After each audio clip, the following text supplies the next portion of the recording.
आज देखा पाइबे विवेक आसिला पर घर लोक समस्ते बहुत खुशी हेबे। तापर बुलबुल देवी विवेक को पचारे तू क्या किसी न कही कुआड़े जाइथिलु, आमे तोते केते खोजिचु। एतिकी बेले सुने आसबे आउ विवेक को फास्ट एड लगाइबा पाई कहूथिबे। आउ विवेक कहिबे थाउ सुनेना गईटा मारी विष्णु कहवा किसी दरकार नहीं। तापर सुनेना कहिबे विवेक बाबू तमे एमिति काईकी कहूच, मु कौन करिछि। तापर विवेक कहिबे सबू तो तमरी पाई हेइछि सुनेना।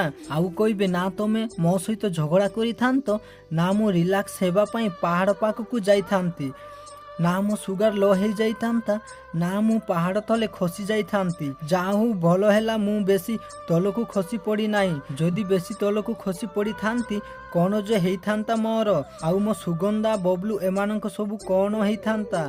भाविला बेलकू डर लागुची। एई कथा सुनी सुनेना पूरा पूरी आश्चर्य हो जिबे। तो दर्शक बंधु ये कौन सतरे विवेक हेइथिबे ना आउ किए, कमेंट करी जणांतु। तो आज बोली किछि जबरदस्त सीन देखिबाकू पाइबे।